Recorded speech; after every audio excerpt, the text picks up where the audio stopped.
That joke isn't funny anymore. Available on Amazon and everywhere. I'm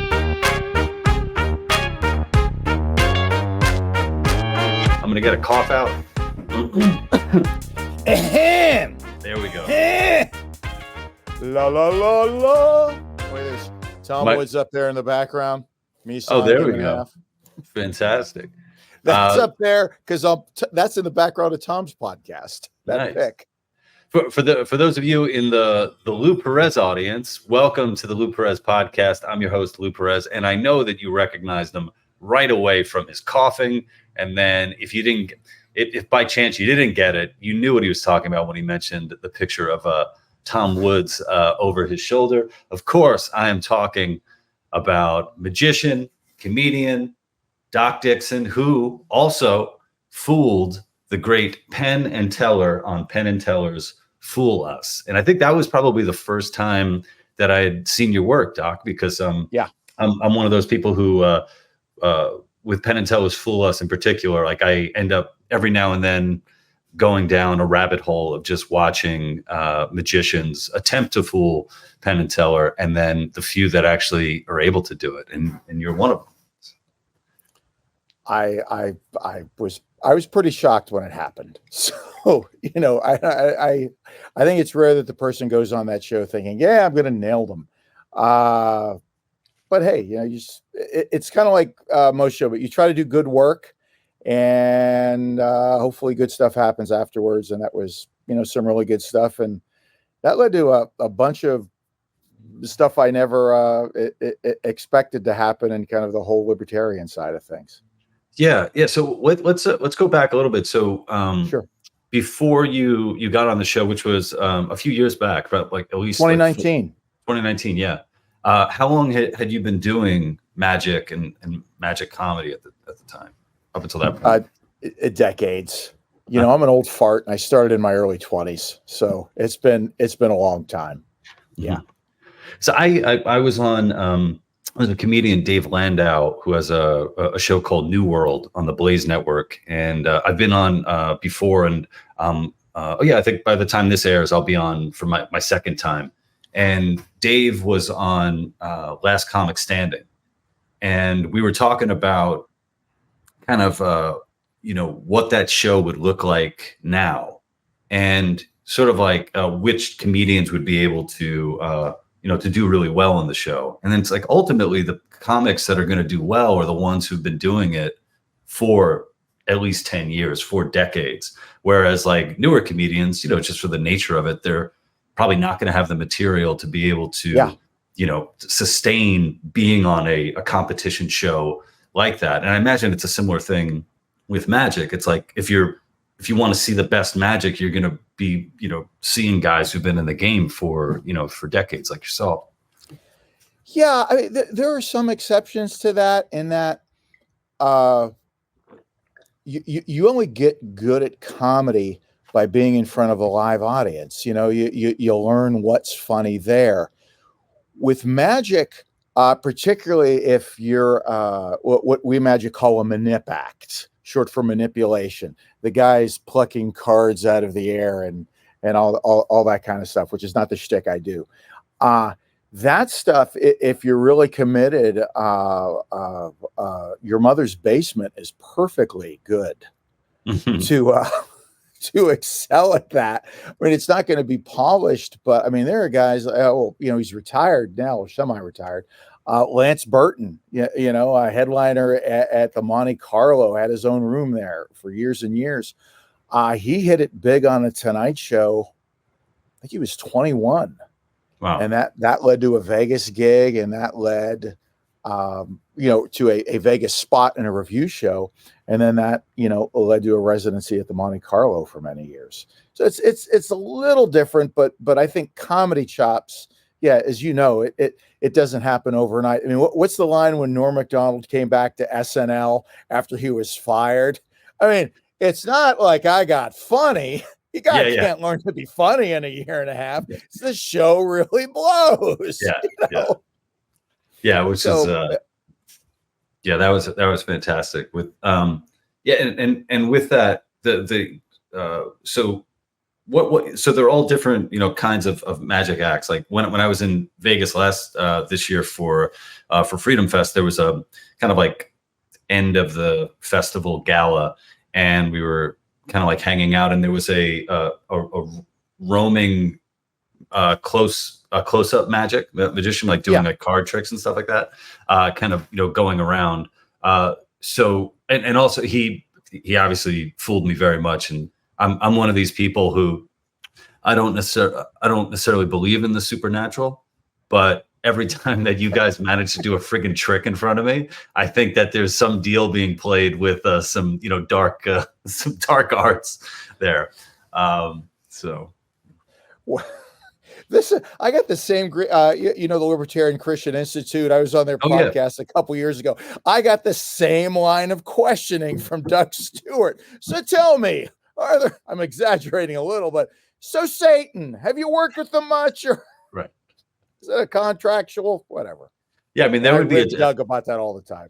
Yeah, I mean, there would be a time where you'd be put on trial, Doc Dixon, all because you're a guy who spent a little too much time in his basement learning to play with cards. Pretty much. I'm the last. We're the last breed of nerds that aren't rewarded for being nerds. How big of a community is the magic community? Because you have magic, you have magicians, you have mentalists, you have illusionists. I guess how many are there of you?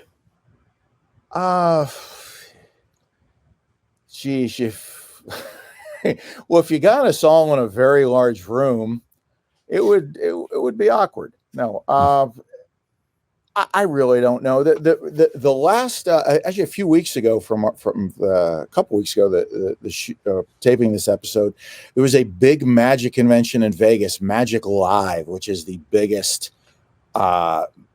magic convention, and I think there were 1,600 in attendance at that. But as far as how many magicians, I think it depends on how you define the word. I mean, how many full-time guys, how many part-time guys. I mean, and they're, hobbyists, and there are some obscenely committed hobbyists. I mean, one of the best card guys, card sleight of hand, cheating sleight of hand that I know of is a retired middle school science teacher. And he's phenomenal, but it's his passion. So, yeah. I once met a guy after a show who was like a hobbyist, and of course he had he had a deck of cards on him, and then he had a wallet where you open the wallet and a flame shoots out, and obviously, there's a reason why this guy carries TSA's favorite magician. Whoa. Yeah. Exactly. I mean, it would have been amazing if he set himself on fire. That would be but yeah, that seemed like quite a commitment. Amazing and appreciated. Yeah, yeah. And he wasn't wearing like cargo shorts, to have like, okay, I'm gonna have my real wallet in this back pocket, and then please stop. Okay. The comic Nate Bargatze. Okay. Oh yeah, yeah. I've known Nate's dad, Steve, for a couple decades plus. Okay. Steve's dad's a very funny comedy magician. Fruit doesn't fall far from the Really? I didn't. Wow. I didn't. Oh, know yeah. that. Yeah. Heck of a nice guy, Steve. And he's been Nate's opening act on many of his dates. Okay. And it's a sweet thing. And it's just great. Wonderful family. Well, I hope I'm not speaking out of betraying a confidence here, but I don't care. It's mine. Huh. I was talking with Steve, and there are guys now, they know Nate's dad is Steve, because that's why they're there backstage, little meet and greet, whatever, because they're friends with Steve. And they start showing Nate card tricks. Nate, the guy that grew up with the dad, is a magician. And, both Nate, I've not met Nate, but I know Steve. They're both very nice people. And Nate's finally had to say to his dad, please stop them, please. Yeah. Please. Well, they're like, hey, here's the the cups and ball trick. Have you seen this one? Yeah. Have you seen this one? Yeah. Have you seen? Yeah. That's so wild, because this is the first time I've ever heard that Nate had, and I'm not friends with Nate, but his career has been doing been doing very, very well. I'm Oh, yeah. really, really happy for him. I've never heard anybody bring up the fact that, I mean, he comes from showbiz. This whole time, I thought this guy was pull himself up by his bootstraps comedian who came from nothing. No, your dad was a friggin' a comedy magician, man. He's carny trash just like we are. That's right. Yeah, Dad's a great guy. Yeah. And I'm going to assume Nate is. I'm going to give. Yeah, everyone I know who knows him, they speak highly of him. I wonder if there was ever that's really interesting, because I wonder if there was ever, this is my made up tension between the two of them, where it's like, so when are you gonna put this comedy aside, son, and pick up some magic? No, that's not there. Trust me. No, it's I can't. I know. Also, talking with Steve about his two other kids, it's a family that fell right out of the Andy Griffith Show. Real wholesome, good people.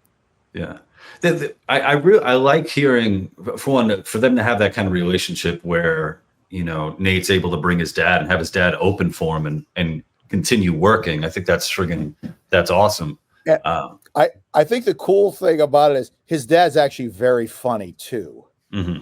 So it's not like okay,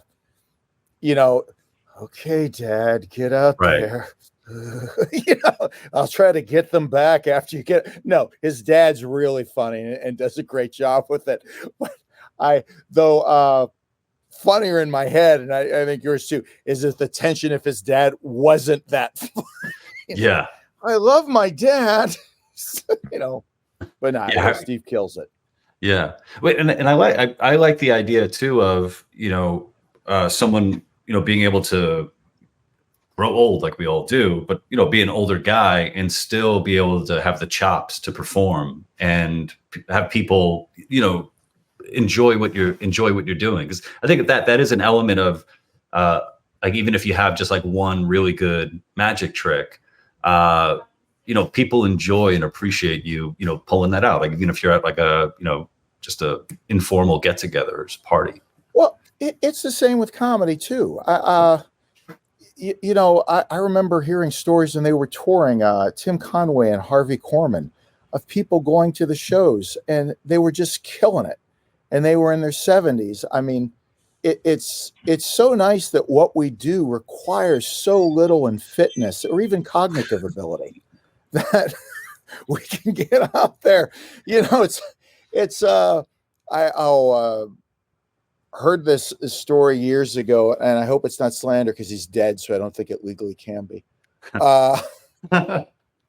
20 plus years ago, I meet this juggler that was opening, we'll say hypothetically, for Jerry Lee Lewis. And Jerry Lee Lewis backstage, he's kind of out of it. Doctor comes by, probably gives him a shot of B12. I don't know. And he's like, the killer. And he's ready to go on. It's easy. I think it's easy and evener for us because we don't have to worry about losing our pipes, like singers do. Yeah, I don't know if you've been keeping up on Frankie Valli. His career. I saw that clip. Yeah, there's a clip. Heartbreaking. Yeah, there's a clip going around for those of you who don't know, like Frankie Valli in the Four Seasons, one of the subjects of the biopic of the Jersey Boys. A guy who's had just so many hits throughout the years.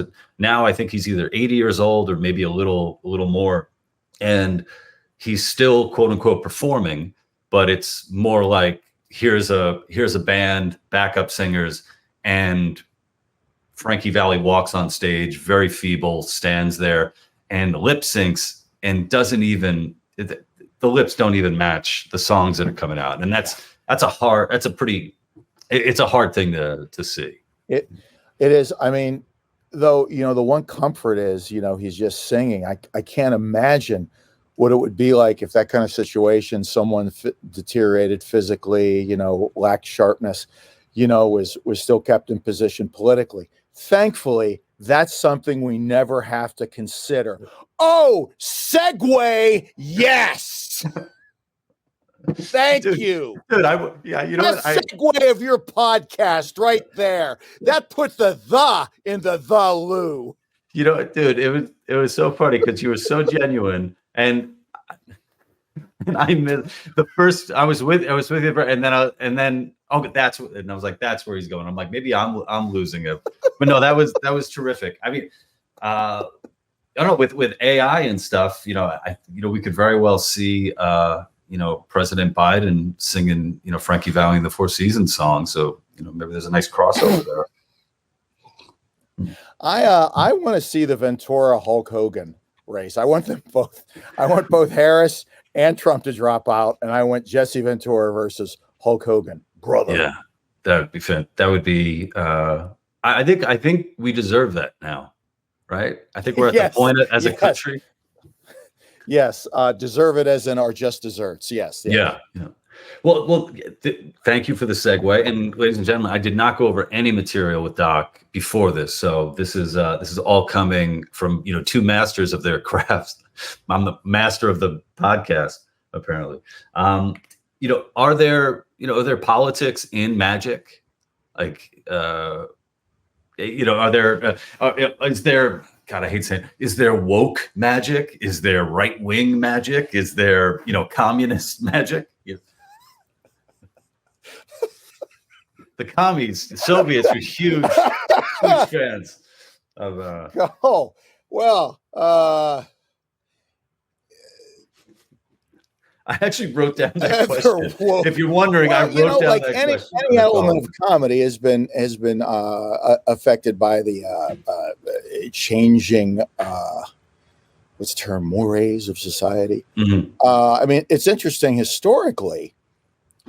If you look at like much more than comedy, magic is very much book bound. I mean, you learn your craft from books. The huge library behind me, and if you look at some of the books that are still on shelves today, I mean, one of them, the Tarbell Course in Magic, which came out in the Depression or slightly before. You read it and you're like, whoa. I mean, it's not a matter of woke. You're like, wow, this is some racist crap that's stunning or and stuff from the 30s and 40s. They're like, what the? And, I say this not to excuse it, but you realize, okay, that's of its time. And thankfully that is none of our time in old books. But yeah, I guess it's changed. I mean, some of the interactive comedy, male-female interactions. I mean, there was a magician a while back that I hate to dredge this up, a little sympathy for him. He was doing a routine at a college where he stood, back to back with a woman, or one of the co-eds, and he was going to read her mind and feel her vibes through whoever. And that shtick was done by Copperfield in, I think, the early 80s for a routine he did. But a couple things that made it play different. 30 years later, Copperfield is a major star. Yeah. And all that makes, and this guy, and it was he would be doing this in casinos, theaters. He's a known entity. This guy was doing it at a college gig and, just got, Vlad the Impaler treatment. Well, what was it about the trick? Was it, did he get like an erection? Is that part of the joke? No, he was just butt to butt. Mm-hmm. And, by the way, that's the first. I've been on a few podcasts. First time that word has come up. Uh-huh. They're like this, and he's like, I'm sensing, and he made some jokes. I don't know all the particulars of it. Do you work out kind of thing? And I think a lot of it too was, she's 18, 19 years old. Right. And that whole the dynamic. So yeah, things change, yeah, but just a reflection of what's changing overall. Yeah. Are there politics in magic? No more or no less than any other large group of people.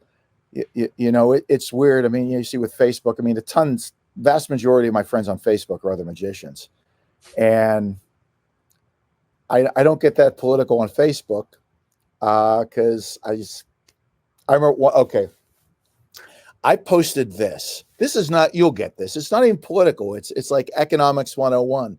Hey, the way money's being printed, brace yourself. Price is going to go up. Something like that. It's like, think of it. You inflate the money supply and prices get inflated. Okay. Then I made my mistake. I went on a 12-hour road trip. I get to where I'm going and I'm looking at this. It was about a 60 comment thing, pro-Trump, pro-Biden, blah, blah, blah, blah, blah, January 6th. Uh-huh. Yeah. So, our tribe's like anybody else, I guess. Yeah. I do remember that period where everyone changed their thumbnail filter to Magic Lives Matter. That was big. And then all rabbits matter, which wait. Yeah. What are you trying to say there? Yeah. And then, it's funny. I in some ways I think being a magician is a good thing for being a libertarian, because I think the way I look at a magic show, a non-magician might look at it. Okay, that's a table. I'm looking at it and I go, no, I know what that does. I know what it's made of. I know the guy who made it, and I know what it's going to do. Yeah. Just, the nature of the beast. Well, as I watch people watching politics, or kind of aren't in our libertarian tribe, and it's like they're watching professional wrestling, but they only think one guy is faking it, but the other guy's a real wrestler. Oh, that's a great way to put it.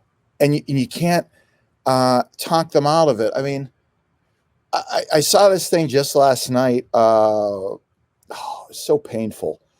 Walls and Harris talking about how they like their tacos. I know what you're talking about, because later today I'm going to be on a friend's radio show, and she sent me that clip to watch. So I know what you're talking. It's a way to put it like that. Yeah, they're having a very natural, genuine, unscripted discussion about food. That camera just happened to be there. Yeah, to catch them. And Tim Walz is very much playing the role of Midwestern white guy, and the spiciest thing I put on my food is pepper, and then of course Kamala being Indian and black, she's basically spice. She's a anthropomorphic spice right there.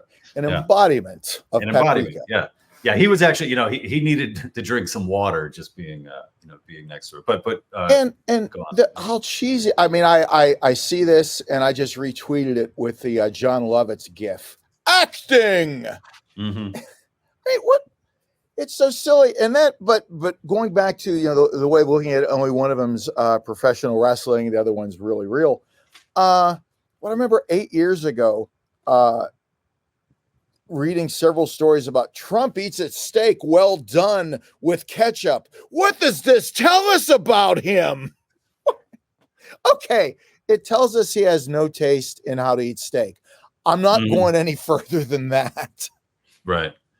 Yeah. Or one thing that I'm amazed on the food front is, the only times we've seen Trump eat, it's been either that or fast food. So I'm just amazed that, he's able to get, this far, by basically just, skirting all, health precautions, I guess, or dietary.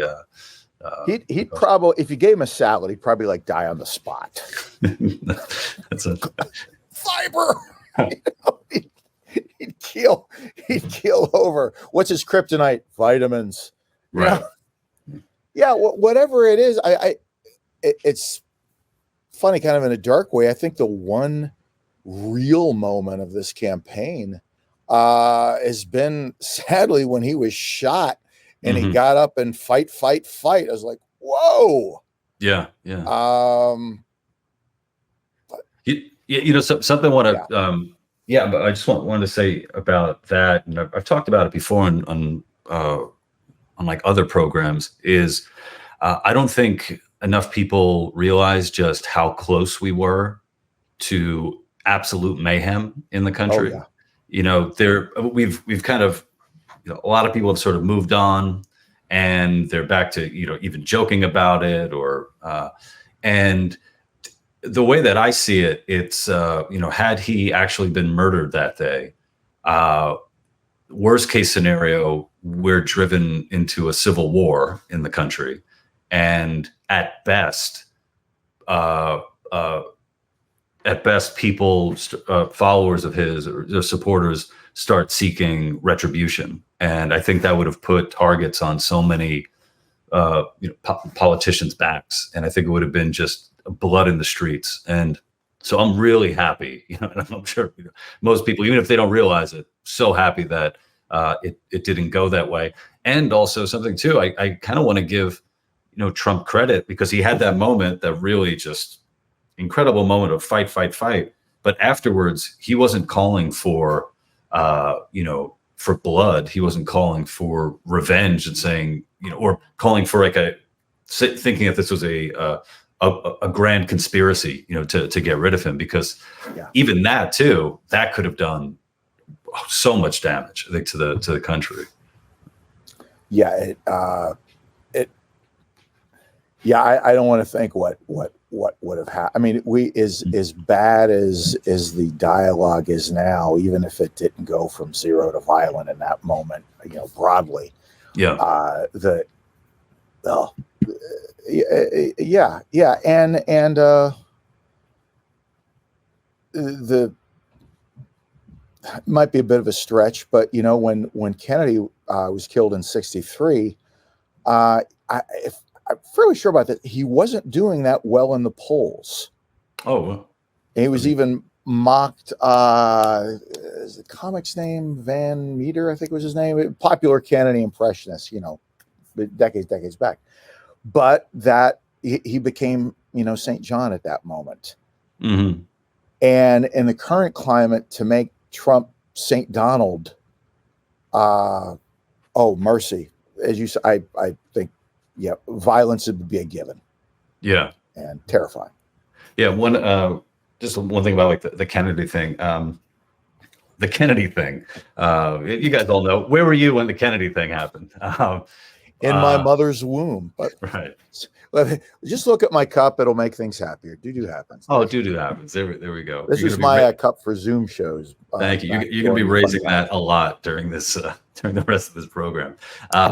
One of the best plot points that I'd ever seen was in Mad Men. I forget which season it was, if it was season 1 or 2, but Kennedy had just been been assassinated.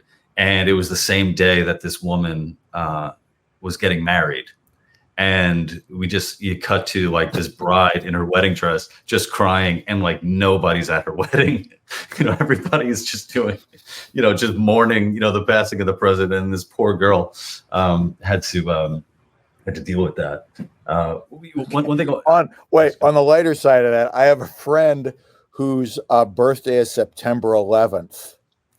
And for years after that, I don't know what synapses got her to this comment, but she said, "Yeah, my birthday's September 11th. Thanks, George Bush." Wow. Yeah, wow. Which I guess could go either. Yeah, it could be like either he was in on it, or yeah. You want to go like, judges, let's go to the difficulty level on that one. They're like, right. 10. Yeah. Earlier you brought up the rabbits' lives matter. I actually, when I was living in Los Angeles, my then girlfriend, future fiance, future wife, went that way. Hey, congrats! 6 years recently, right? Yeah. 6 years. Yeah, congratulations. Thank you. Appreciate that. So we were living in LA, and it was my birthday, and my girlfriend surprised me with what has still been the greatest birthday present I've ever gotten. She woke me up gave me a card, and I opened the card, and it's like, happy birthday, pack your bags, we're heading to Vegas to go see Penn and Teller. And I was such a huge fan of Penn in particular, and I was like, it was a gift I didn't see coming at all, and it was so perfect. And she drove the way there. She let me, just get a few more winks of sleep. And we went and we saw Penn and Teller. And at the beginning of the show, they let you, it was at the time they were letting you walk around the stage, and you can I guess look at the bottle. Was it the bottle thing? It may have been. I know that I think they ended on a big disappearing elephant trick or cow or something. Yeah. And Penn is off to the side with I think a piano. At least it was a piano player. There may have been a Mike drummer. Jones, and he's playing keys and Penn on the bass. Penn on the bass, and I look over, and I was such a huge fan. I got tears in my eyes because I'm like, oh my God, I'm seeing a guy who's my my hero here, and. We finally go. We get to our seats, and they're right in front. The seats were amazing, and my wife was dressed in. She had this really knockout dress on, and there comes a point in the show where they're going to bring up an audience member for the pulling a rabbit out of the hat trick, which they explained is actually one of the most difficult tricks to pull off. And who do they pick? But my wife. So she gets up there. She's a part of this, she's a part of the show. Afterwards, we get to, got to take, pictures with the guys. Penn remembers her name. And this is how many years ago. It was a really just an incredible, magical experience, Doc, for me. Yeah. I want to go back there. I want to go back to that time, however many years ago. My God, how many years ago was that? I'm really glad the relationship worked out. Now you two are married, because that's such an awesome date. And if you went on to marry someone else, how you would hold that date over the current wife's head. That ex-girlfriend, that her. Yeah. Took me Vegas. Big surprise. Right. Exactly. Exactly. And can you so they talked about the pulling a rabbit from the hat being such a difficult thing to pull off, where it's a meme, people associate when they think of magic, they think of that, but it is a difficult trick, right? Do you know the backstory on that? No. It's quite the interesting thing. Trying to remember the name. I believe it is Mary Toft. England, 18th or 19th century. I'm drawing a blank. I haven't read on this.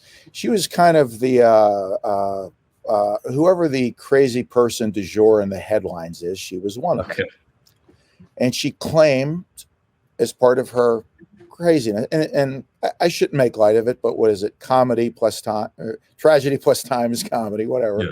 She claimed to have given birth to a rabbit. Claimed to have given birth to a rabbit, to the point of having blood on her bed and rabbit parts. Wow. Yes. So think of that the next time you want to make fun of the Kardashians. They're just a little eccentric. So in one of the music halls of the day, which are a pre-vaudeville house, whatever, this magicians had been sneaking things underneath hats for a long time. That hey, here's a whatever. That's an old technique. Hard to do, but an old technique. He produced a rabbit, made a rabbit come out of the hat, and the audience got the joke. And I always think it's so ironic that symbol now, which is such a cliche thing, a rabbit on the hat, started as something really hip and really funny. Yeah. At the time, but yeah, that's there. And now the rest of the story. The history of magic. I guess the person that me and a layman is probably most familiar with is Harry Houdini, and the connection between magic and then also skepticism and debunking debunking people who are claiming to speak to the dead and all that. Sure. That's always kind of been interlocked for me. Has it always been the case that sort of the skeptics have come out of the magic community over the years? Or? It preceded Houdini by a few decades, but he was definitely in his time the most successful at it. And it, the timing was great. I mean, there would have been no need for what Houdini did during the age of the Puritans, but it was during the rise of spiritualism and the names like the Fox sisters and all this stuff. So it was ripe for magicians to debunk that, because there's always been an overlap. Much like there's a bit of an overlap between card magic sleight of hand and gambling sleight of hand, there's an overlap between the things that spiritualists, seance people do to produce what they did to get information without people knowing, and also that people are doing, mind reading or mentalism acts. There's been a give and take between the two. But have they always, I look at some of the stuff that's been done. I mean, Penn and Teller had a wonderful show, Bullshit. Yeah. Remember, on Showtime? And they took debunking to a far wider level. I think they did an episode on Bigfoot and the Loch Ness Monster, and which, yeah, okay. Yeah, it's all a bunch of hokum, but man, it's good tourist hokum. It's you feel good hokum. It's I really hurt you because you bought that T-shirt. And I don't know if anybody's sinking their life savings into it. I mean, I guess it's kind of on my mind during the political season we're in. Man, I'd love to see some of that skepticism to socialism is just helping your neighbor. You'll believe this because I look like the old man from Up. And I think Ed Asner, words, man. Yeah, I think Ed Asner is actually a socialist, or was a socialist. Yeah. No, he was the voice, but it was modeled after Spencer Tracy. Oh, okay. But yeah, it was same difference. It's oh geez. I'd like to see some of that skepticism there, but yeah. There was magicians aren't to expose secrets. I remember hearing that, and but I can tell you're getting kind of warmed up there because you're thinking I might break that rule, baby. Was it pull back the kimono, whatever? Yeah, or I used to say komodo, but that's different. There are a couple exceptions. One, if a trick is so simple, it's like in a beginner's magic trick kind of thing, kit kind of thing.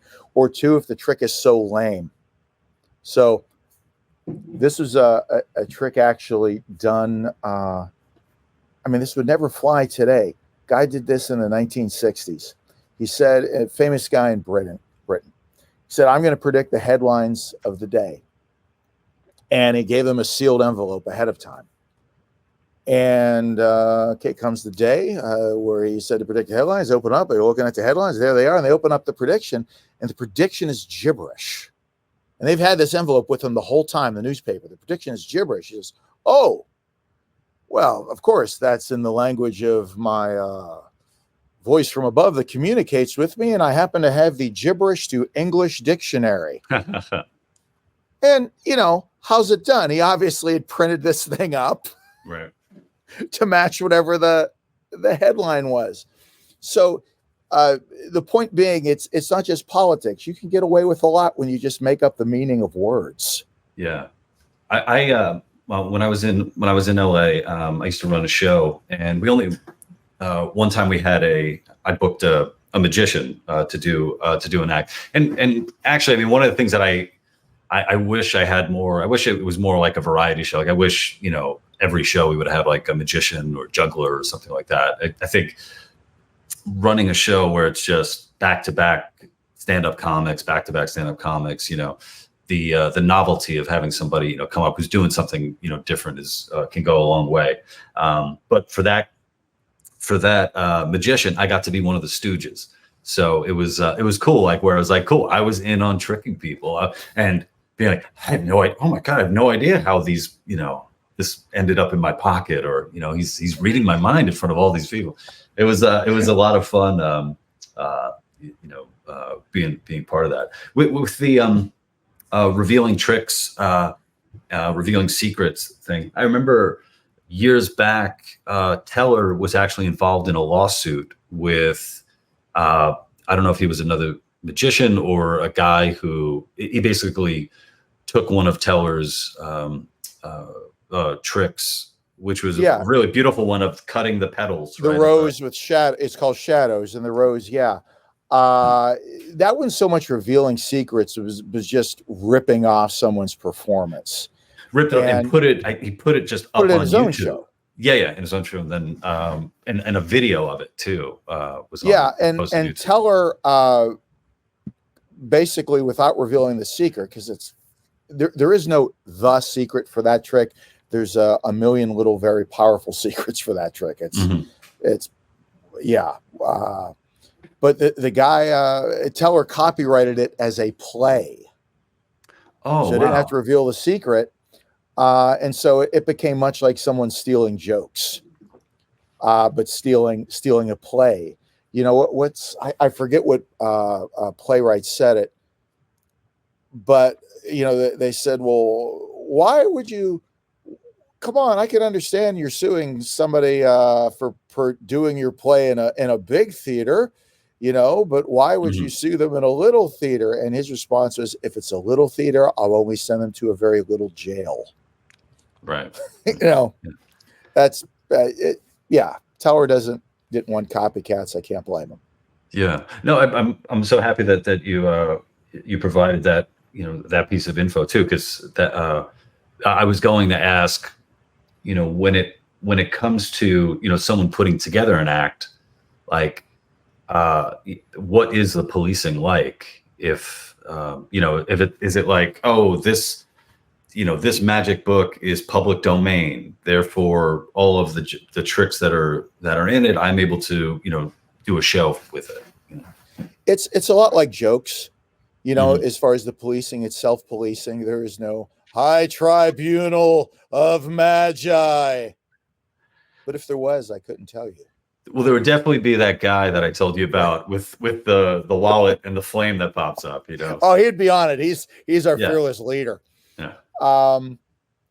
But the difference is, like, all these books I have behind me, generally it's accepted if something is published and taught in a book, if you buy the book, it's yours to go ahead and do. The difference being, a classic effect in magic is called cards across, where you have a person on either side of you. One person has 10 cards, one person has 10 cards, and whatever, a million variations, but 3 cards go from there, however many, to that person. So this guy now has 7, this person now has 13. Classic trick. I do it my own show. But if someone were to lift my lines, that's more the comic aspect of it, then that would be no, don't do that. Right. Because that's, if you will, the real work. It's like a lot of guys, in comedy do jokes about, oh, my spouse, whatever, my wife, my husband. But where it goes from there is different. Right. I was watching an interview you did with Bart. Do you know? But you remember Bart from? God, I'm so sorry, Bart. I'm blanking on your last name. It was from one of the Freedom Fest. You did an interview with him. And, yeah. Okay, I remember. Yes. And you described what you did as comedy, mind seizure, and I thought that was such a great way to put magic in your act. Yeah. I'm mostly booked as a comic, but I happen to do magic. That's the framework upon which the comedy rests. And so I like trick, like let's say you do a classic trick where somebody picks a card, they sign it, you shuffle the cards, you take a wallet out, you take out your wallet, like maybe you saw that guy with the fire thing do. Mhm. And then inside the wallet, there's a zipper compartment, you take it out, and there's an envelope, and inside there's a signed card. Okay. No magic happens really until the card comes out of the envelope. Mm. You know, everything else, or no perceived magic, you know, method happens before then. Everything else before then, I want to try to make funny, because I mean that's me, but not every, you know, performer wants that. But I want to go along that process. So it's comedy, mind seizure. Yeah, that's what I want to have happen. Has there ever been an actual seizure at one of your shows? No, there's been people peeing themselves. I've had. Oh, that's fantastic.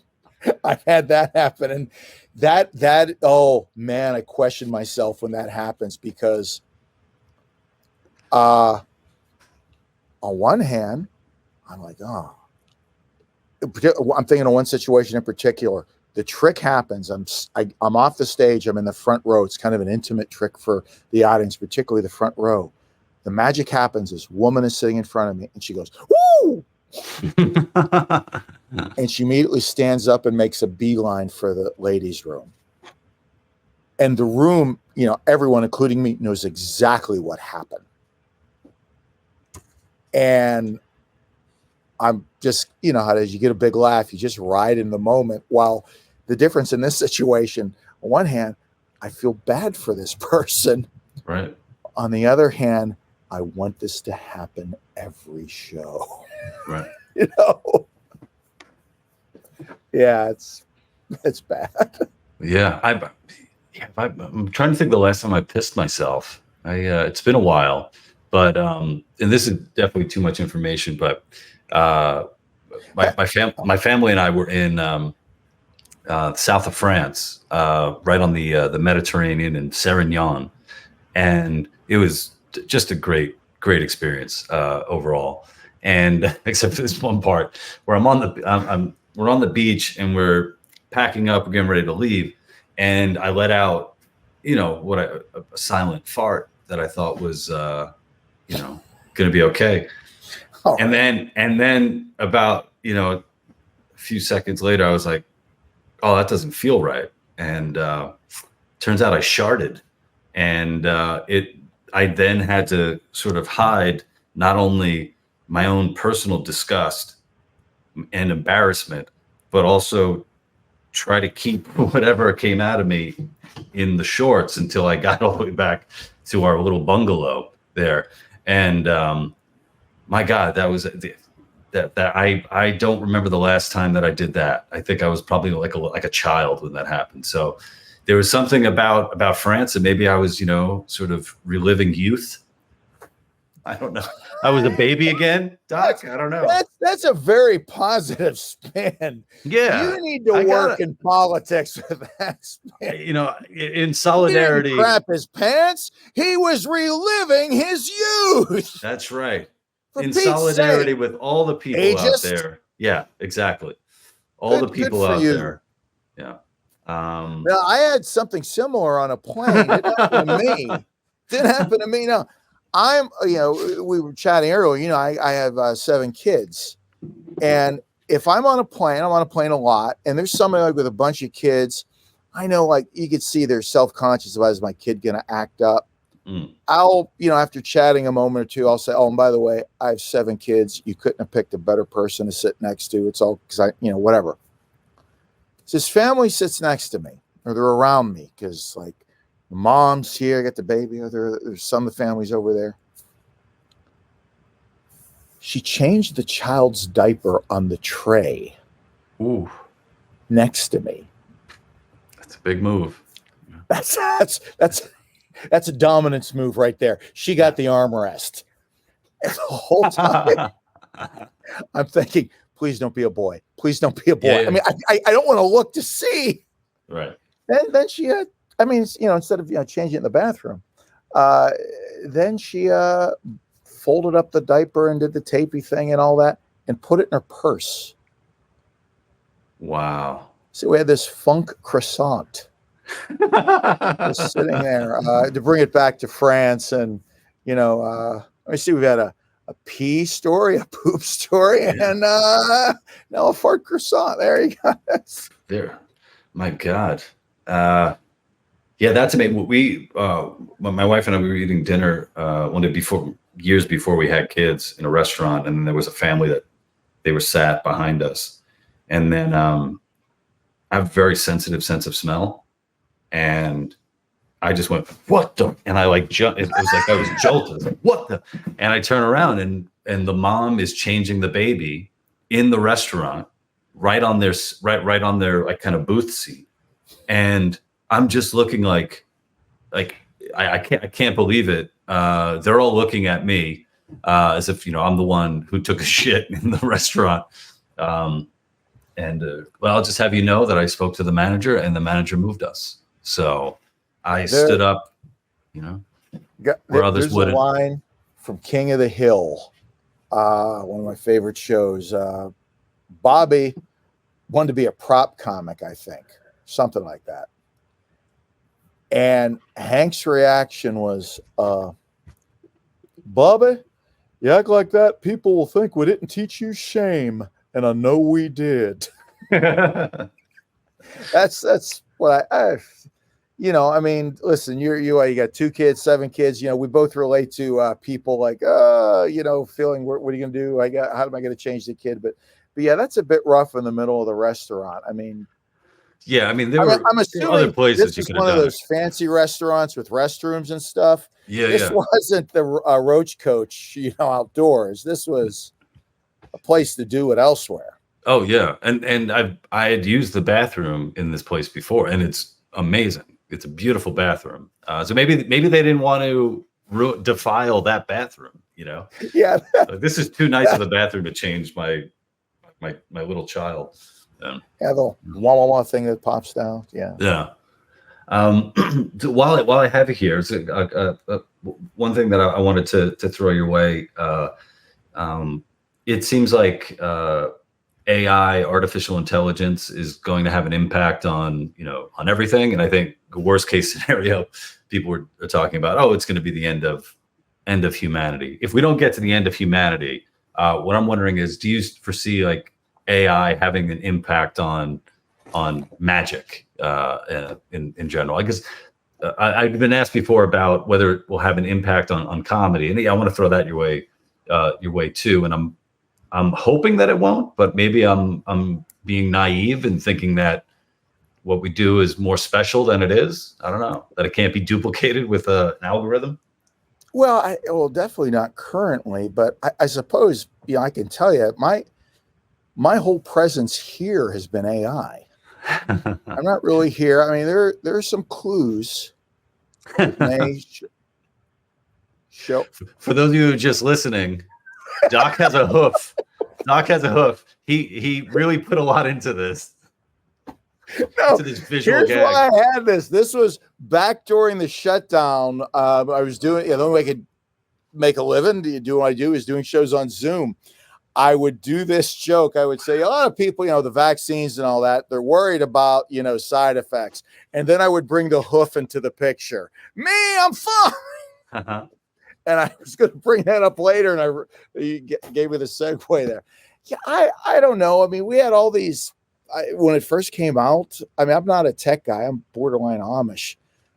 So who knows what's going to happen in the future. But now I'm still seeing AI pictures with they can't get hands right. Right.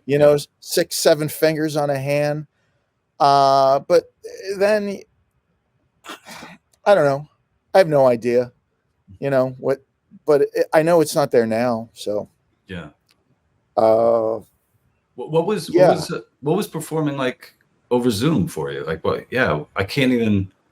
I had the opportunity. I could have done. There were some like open mic comedy things happening on Zoom. Then I saw that there were some shows, but I couldn't imagine doing it. I don't know. Fighting off PTSD. Just think of me sharding on the beach. That'll bring you back to Earth.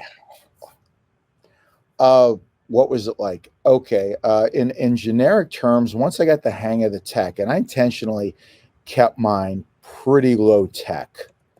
I had a 2-camera thing, little button I'd switch to go from camera to camera. That was it.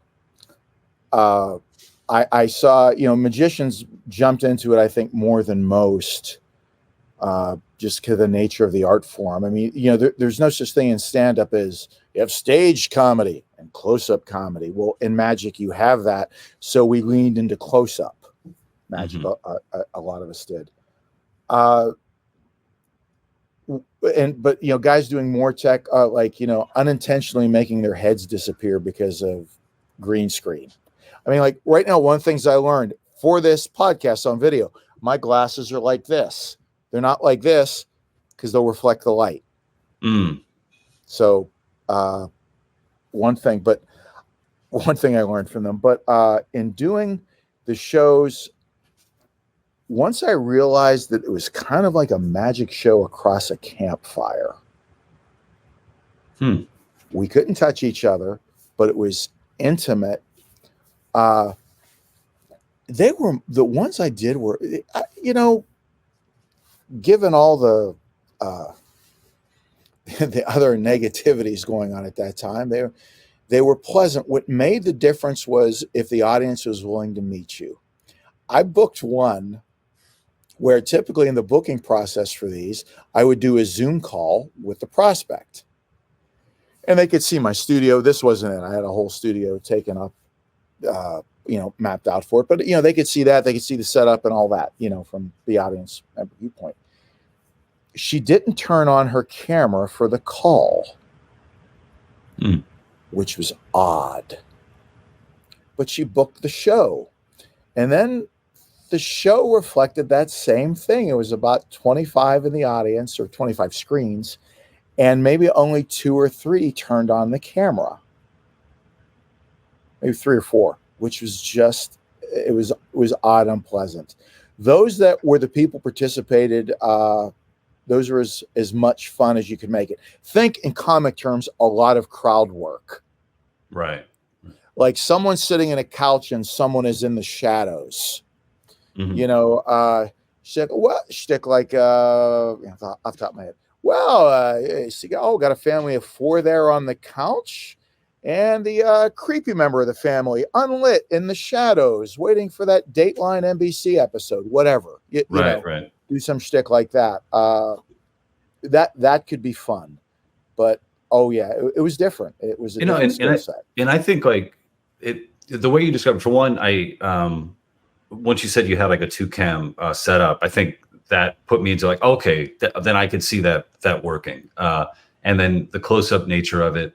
And it feels like you would probably, the audience would want you to lean into that crowd work too, because as a way to really prove like, okay, we're not live, we're not in person, but there's communication happening here. There's there's some kind of relationship is being formed between the act and the audience.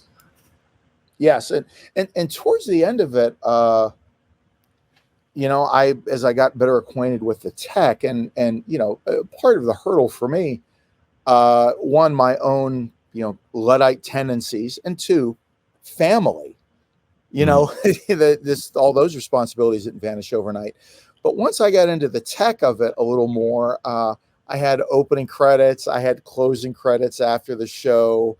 I had a commercial in the middle of it, which was this tongue-in-cheek Doc Dixon School of Magic thing.